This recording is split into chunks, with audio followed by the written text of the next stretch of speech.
న్యూస్కి స్వాగతం. నెల్లూరులో ఇటీవల కొందరు హోటళ్లపై తప్పుడు ప్రచారాలు చేస్తున్నారని, వాటిని ప్రజలు నమ్మొద్దని, తప్పుడు ప్రచారాలు చేసే వారిపై కేసులు పెట్టడం జరుగుతుందని నెల్లూరు జిల్లా హోటల్స్ అసోసియేషన్ జిల్లా అధ్యక్షులు అమరావతి కృష్ణారెడ్డి తెలిపారు. బుధవారం నెల్లూరులోని స్థానిక ప్రెస్ క్లబ్లో మీడియా సమావేశంలో మాట్లాడుతూ, ఇటీవల కొంతమంది ఆకతాయిలు హోటళ్లను బ్లాక్మెయిల్ చేస్తున్నారన్నారు. హోటల్ సంస్థలపై ఫేక్ మెసేజ్లు పెడుతూ ఇబ్బందులకు గురిచేస్తున్నారన్నారు. హోటల్ పరిశ్రమలో అనేక ఇబ్బందులు ఉన్నాయని, వాటిని కాపాడాల్సిన బాధ్యత మనందరి మీద ఉందన్నారు. ఫుడ్ ఇన్స్పెక్టర్లు, మీడియా వాళ్ళని తీసుకువచ్చి దాడులు చేస్తూ ఇబ్బందులకు గురిచేస్తున్నారన్నారు.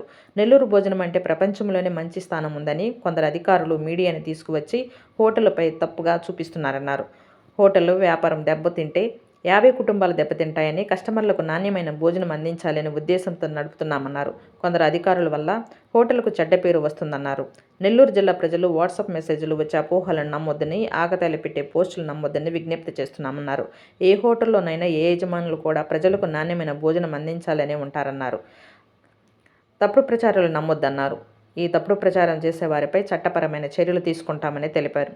కొందరు సోషల్ మీడియా తప్పుడు పోస్టులు పెడుతూ వాటిని హోటల్ యజమానులలో వద్ద డబ్బులు డిమాండ్ చేస్తూ ఇబ్బందులకు గురి చేస్తున్నారన్నారు. ఈ కార్యక్రమంలో హోటల్ అసోసియేషన్ సభ్యులు రాయలసీమ హోటల్ అధినేత కుమార్ రెడ్డి, రేష్మ బిర్యానీ హోటల్ అధినేత గౌస్ గణేష్, హోటల్ యజమాని కుమార్, అసోసియేషన్ సభ్యులు పాల్గొన్నారు. మీడియా సోదరు నమస్కారాలు. ఎప్పుడు కూడా మీ సహకారం మాకు ఎప్పుడు ఉంటుంది. హోటల్ పరిశ్రమను ఎప్పుడు కూడా మీరు కాపాడుతూ మాకు ఎంతో సహకారం చేస్తూ మీ అందరికీ ధన్యవాదాలు. ఈరోజు హోటల్ పరిశ్రమ అంటే కొన్ని లక్షల మందికి ఉపాధి కల్పించారు. ఏ హోటల్ అయినా కూడా ఒక 20 ఫ్యామిలీని, 30 ఫ్యామిలీని, 50 ఫ్యామిలీని సాకే సంస్థ. ప్రభుత్వానికి కూడా ఎంతో రెవెన్యూ వచ్చే హోటల్ సంస్థ. ఏ వరదలు వచ్చినా కూడా హోటల్స్ ఆపేసి ఫుడ్ ప్యాకెట్ ఇచ్చే సంస్థ, ఆదుకునే సంస్థ. ముఖ్యమంత్రి గారి ఆదేశాల ప్రకారం అన్ని జిల్లాల్లో కూడా హోటల్స్ క్లోజ్ చేసి వరద బాధలకి ఫుడ్ పంపించాము. విజయవాడలో అయితే హోటల్స్లోనే వండి అందరికి ఇచ్చి ఆ వరద బాధలు ఆదుకున్నాము.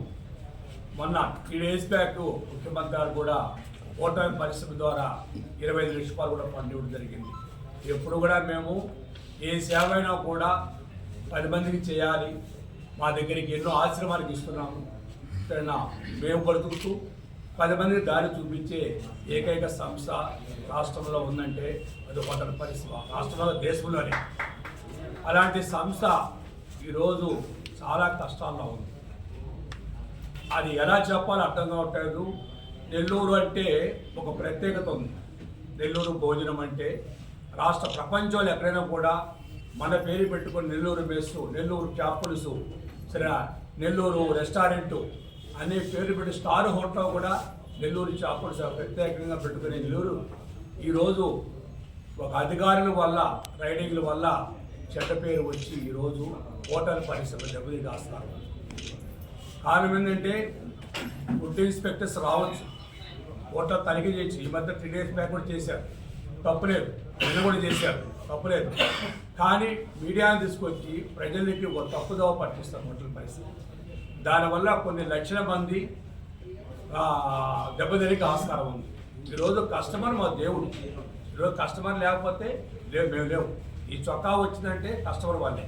ఆయన వచ్చి భోజనం చేసిన దాని వల్లే మేము ఈ స్థితిలో ఉన్నాం. మరి ఆయనకి ఇబ్బందికరమైన భోజనం మేము పెట్టాం కదా, డ్యామేజ్ అయిన భోజనం మేము పెట్టాం కదా. కానీ అధికారులు వచ్చినప్పుడు దాన్ని ఎందుకు ఈ మధ్య నా హోటల్ రైడ్ చేశారు. అప్పుడే చికెన్ వచ్చింది సుమారు 9 o'clock. ఈ చికెన్ పాచిపోయిందని చెప్పేసి తీసుకెళ్ళి పిడాయిలు పెట్టి జరిగింది. అప్పుడు కస్టమర్ ఏమవుతున్నాడు, ఈ హోటల్లో పాచిపోయింది అమ్ముతున్నాడని చెప్పి చెడ్డ పేరు వచ్చి హోటల్ వ్యాపారం దెబ్బతింటుంది. హోటల్ వ్యాపారం దెబ్బతిందంటే దాంట్లో సుమారు 50 కుటుంబాలు రోడ్డును పడతాయి హోటల్ వ్యాపారం. కాబట్టి అధికారులు రావచ్చు, కానీ మీడియా తీసుకొచ్చి ప్రజలు తప్పుదోవ పట్టి చెప్పి కోరుకుంటాం. పాచిపోయిన ఫుడ్ మేము ఎందుకు పెడతాము? కస్టమర్ రాకపోతే ఈరోజు మా పరిస్థితి ఏంటి? కస్టమర్ రాకపోతే మేము విధులు పడతాం. కరెంటు బిల్లులు కానీ, బాడుగులు కానీ, జీతాలు కానీ, ట్యాక్సీలు కానీ ఇవన్నీ కట్టాము. కాబట్టి కస్టమర్కి ఎటువంటి పరిస్థితుల్లో మేము మాకంటే వారికి నచ్చిన ఫుడ్ ఇంకా పెడతాం. అలాంటి పేరున్న మన హోటల్లో ఈ మధ్య కాలంలో చాలా చెడ్డ పేరు తెచ్చారు. హోటల్ పరిశ్రమ చాలా దెబ్బతింది. ముఖ్యంగా రేట్లు, అమితమైన రేట్లు పెరిగిపోయింది. కానీ రేట్లు పెంచుదామంటే చిన్న చిన్న బళ్ళు ఎక్కువైపోయిన దానివల్ల మా వ్యాపారం తగ్గిపోయింది. ఇంకా రేట్లు పెంచితే కస్టమర్ రాని ఉద్దేశంతో నష్టంతో ఈరోజు ప్రతి హోటలు 30-40 వేలు లాస్ట్తో మేము నడుపుకుంటున్నాం. దాంతో కూడా ఈ మధ్య కొంచెం ఆకతాయిలు ఎక్కువయ్యారు. ఇది కొత్త బ్లాక్ మెయిల్ చేయడం మొదలుపెట్టారు. దాంట్లో భోజనం పార్టీ తీసుకెళ్ళటం, దాంట్లో బెలూన్ అంటాం, ఏదో ఐటమ్ తీసుకెళ్ళటం, దాంట్లో బొద్దెంకు ఉందంటాం, ఇంకో దానికి జెర్రీ ఉందంటాం. ఈ విధంగా ఫేక్ చేసి హోటల్ పరిస్థితి ఇంకా దెబ్బకొడతారు. కానీ ఇది మంచి పద్ధతి కాదు. 10 మందికి సహాయం చేసేది, 10 మందికి ఆదరణ ఇచ్చేది, అలాంటి సంస్థని ఈ విధంగా ఫేక్ మెసేజ్తో మమ్మల్ని బ్లాక్మెయిల్ చేయటం, సరే డబ్బు డిమాండ్ చేయటం ఇవన్నీ జరుగుతుంది. కాబట్టి మీ ద్వారా మేము ఎప్పుడు కూడా అందరికీ అనుకూలమే. ఇప్పుడు ఏ ప్రభుత్వం వచ్చి అనుకూలమో, ఏ అధికారులు వచ్చిన ప్రభుత్వం ఎవరికి కూడా మేము ఎదురు తిరిగేవాళ్ళం కాదు. అందరికీ నమస్కారం వ్యాపారం చేసుకునేవాళ్ళం. మా కస్టమర్లు మేము జాగ్రత్త చూస్తున్నాడు. అటువంటి సంస్థ ఈరోజు కష్టాలు ఉంది. కాబట్టి మీ ద్వారా మేము తెలియజేస్తున్నాం, దయచేసి హోటల్ పరిశ్రమ కాపాడండి, హోటల్ యజమానుల మీద దయ చూపించండి, ఈ ఫేక్ మెసేజ్ పెట్టొద్దు, దయచేసి కాపాడని చెప్పి కోరుకుంటాను. ప్రపంచం నెల్లూరుకు ఒక మంచి భోజనం పేరుంది. ఈరోజు నేను వచ్చి హోటల్ పేరు 40 సంవత్సరాలు. ఇది బసోటా హోటల్ సుమారు 60-70 సంవత్సరాలు, ఓంబలా హోటల్ 60-70 సంవత్సరాలు, ప్రతి హోటల్ కూడా 60-70 సంవత్సరాలనే ఉన్నాయి హోటల్సే, కానీ కొత్తవి కాదు. మేము దాని మీద ఉన్నాం. కాబట్టి ఎవరికి కూడా మేము ఎవరు కూడా కాదనము. కాబట్టి దయవుంచి మీ ద్వారా చెప్పిందంటే దయచేసి హోటల్ పరిస్థితి ప్రతి ఆఫీసర్ రావాలి, మాకు సలహా ఇవ్వాలి, మాకు దాన్ని చూసుకోవాలి. కానీ మీడియాని తీసుకొచ్చి ప్రజల్లో మా మీద ఒక చెడు అభిప్రాయం తీసుకొని దయచేసి మీ ద్వారా తెలియజేస్తూ నేను సెలవు తీసుకుంటాను. జీరో వచ్చిందని చేశారు ఇందాక కొన్ని రోజుల టైం ముందు. అది ప్రూఫ్ లేదు, వాళ్ళు కావాలని డబ్బుల కోసం చేయడం జరిగింది. తర్వాత మీడియా వాళ్ళు కూడా నాకు ఫోన్ చేసి చెప్పారు, ఏం కుమార్ ఇదంటే అది ఫేక్ అన్నా, అది కాదు అంటే చాలామంది ఆపడం జరిగింది. కానీ అతను పేరు చెప్పకూడదు కాబట్టి చెప్పట్లేదు. అతను డబ్బులు ఇస్తే నేను దాన్ని ఇచ్చేస్తాను అని చెప్పాడు. తర్వాత ఇంకోటి కూడా చేశాడు, మీరు రోడ్లో బండ్లు పెడుతున్నారు, దానివల్ల ఇదవుతుంది, ప్రజలకు ఇబ్బంది అవుతుంది అన్నాడు. తర్వాత అతనికి నేను అమౌంట్ ట్రాన్స్ఫర్ చేసిన తర్వాత ఆ మెసేజ్ ఆపాడు. అయినా నాకు అక్కడ చూస్తున్నాయి, కావాలంటే అవసరమైనప్పుడు ఇస్తాను. పోలీస్ డిపార్ట్మెంట్ కూడా నేను కేసు పెట్టేదానికి సిద్ధంగా ఉన్నాను.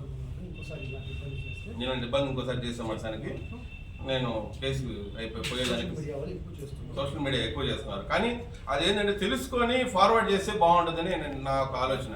తెలియకుండా ఒక మెసేజ్ పెట్టేసి అది వెంటనే గ్రూప్లో పెట్టేసిన తర్వాత చిన్న మాలాంటి హోటల్లో ఇబ్బంది పడిపోతున్నాయి, వ్యాపారాలు తగ్గిపోతున్నాయి. కస్టమర్ దేవుడు చెప్పాలని నేను రెస్టారెంట్ క్లబ్లో చూసుకుంటాను. మాది కనకమహల్ సెంటర్లో ఉన్న రాయలసీమ హోటల్. మేము చాలా సంవత్సరాల నుంచి హోటల్ నడుపుతున్నాం. ఈ మధ్యకాలంలో ఒక 4-5 ఏళ్ళ కిందట స్విగ్గీ, జొమాటో అనే ఆన్లైన్ ప్లాట్ఫామ్ వచ్చింది. ఇది రావడం వల్ల మేమేదో వ్యాపారం పెరుగుతుంది, మేము కస్టమర్లకి డెలివరీ ఇవ్వచ్చు అని ఆశించాము. వాళ్ళు ఏం చేశారు, వచ్చి రాగానే మీకు 10% మీకు బిజినెస్ చేస్తాము, 10% చాలండి మాకు, మీరు మాకు టైప్ అవ్వండి. కరెక్ట్గా 6 నెలలకి 15 చేశారు, మళ్ళీ 6 నెలలకి 18 చేశారు, తర్వాత 22 తీసుకెళ్ళారు.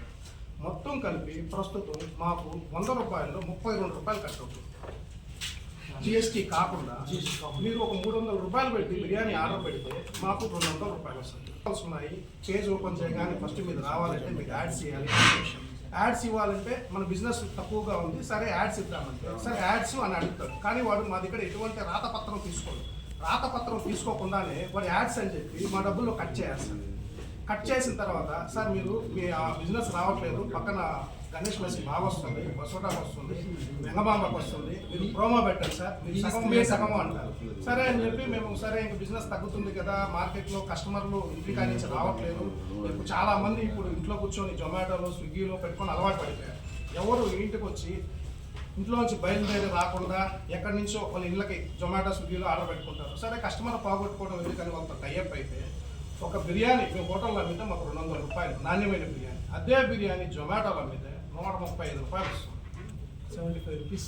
దయచేసి గవర్నమెంట్ కూడా దీన్ని గుర్తించి మాకు ఇద్దరికి సమన్వయం చేస్తారని ఆశిస్తున్నాం. ఇది కాకుండా జొమాటో, స్విగ్గీల్లో ఒక కంప్లైంట్ రేస్ చేసి డబ్బులు అడుగుతారు. ఒక 1000 రూపాయలు కుండ బిర్యానీ పెట్టుకుంటారు. రూపాయలు కుండ బిర్యానీ పెట్టుకొని ఆ కుండను కూడా తీపి దానికి సిల్వర్ ఫాయిల్ వేసి ప్యాక్ చేస్తుంటారు.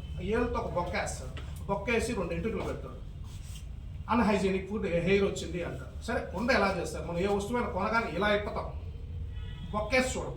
కానీ వాడు బొక్కేసి ఒక 2 ఎంట్రుకలు పెడతాడు. ఎంట్రుకలు పెట్టి ఇదిగోండి మాకు 1300 రూపాయలు రీఫండ్ ఇవ్వండి అని అడుగుతాడు. ఎందుకంటే వాడు 1300 రూపాయల లోకి కంపెనీ వాడు ఫ్రీగా ఇస్తాడని చెప్పి మా హోటల్లో బ్యాట్ చేస్తాం. ఈ మధ్య కాలంలో ఒక కామెడీ బాగా జరిగింది. ఒక హోటల్లో స్విగ్గీ జొమాటోలో ఆన్లైన్ ఆర్డర్ వెజ్ రోల్ అంటారు. వెజ్ రోల్ కానీ చికెన్ రోల్ కానీ అదేంటంటే చిన్న పుల్క అలాగే ఉంటుంది. దాంట్లో మసాలా చికెన్ వేసి షవర్మా అంటే చుట్టిస్తారు. అంటే అది కళ్ళ ముందర అప్పటికప్పుడు చుట్టుతారు. ఒకవేళ మనం తెలియకుండా ఎక్కువ బల్క్లో మిషన్ అన్నా చేస్తా ఉంటే ఒక బొద్దింకో అదేదో దూరొచ్చు. చూడండి, ఒక వెజ్ రోల్లో ఒక కస్టమర్ బొద్దింక ఉందని చెప్పి పెట్టాడు. సగం తిని ఒకవేళ బొద్దింక దాంట్లో ఉంటే వాడు తిన్నప్పుడు సగం బొద్దింక ఏమైంది కట్ అవ్వాలి కదా. చూడండి, నీట్గా మీసం కూడా పైకేసి నిలబడి ఉంది ఈ ఫిల్టర్ లాగా.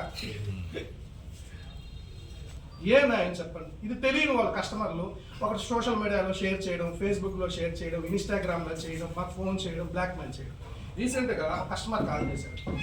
వేరే కాల్ చేసి మా అబ్బాయి మీరు ఇక్కడ తిన్నారండి, మా అబ్బాయి కడుపు నొప్పి వచ్చింది, నేను ఆర్ఎంపీ డాక్టర్ దగ్గరికి వెళ్ళాను, కేసు పెట్టుకున్నాను అన్నాడు. సరేనండి పెట్టండి, ఈరోజు మేము 200-300 మందికి వెళ్ళాము, మీ అబ్బాయికి ఎందుకు వచ్చిందండి? డాక్టర్ని అడిగారు. లేదండి మా డాక్టర్ ఫుడ్ పాయిజన్ అన్నాడు. అప్పుడు ఎంబీబీఎస్ దగ్గరికి వెళ్ళి చూపించుకోలేదు, మీరు ఆర్ఎంపీ దగ్గరికి ఎందుకు వెళ్ళారు అని అడిగాను. లేదండి మా ఊళ్ళో ఆర్ఎంపీ ఉన్నాడు, ఆర్ఎంపీ గారు ఫుడ్ పాయిజన్ అని చెప్పాడు, మీ మీద కేసు పెట్టాం.